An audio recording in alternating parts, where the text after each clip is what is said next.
Okay, so the question asked today is what should be the ideal temperature and humidity in the intensive care unit? So understand that there are various guidelines and suggestions on this, but you understand the concept behind it. The ideal temperature which is recommended is somewhere between 21 to 24 degrees centigrade, but this vary depending upon different ICUs. So range may vary from 16 degree to 25 degree.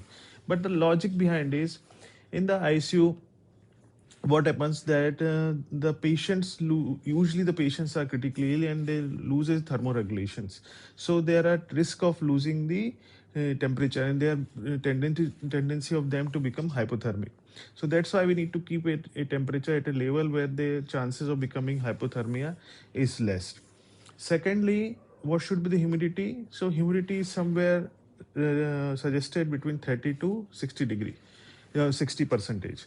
Reason is less than 30%, it becomes atmosphere become very dry, and at this stage many of the viruses and other organisms survive. More than 60 degree, if the humidity is very high, then there are chances of other organisms like fungus and molds, they tends to grow. So it's a sweet spot between 30 to 60 degree.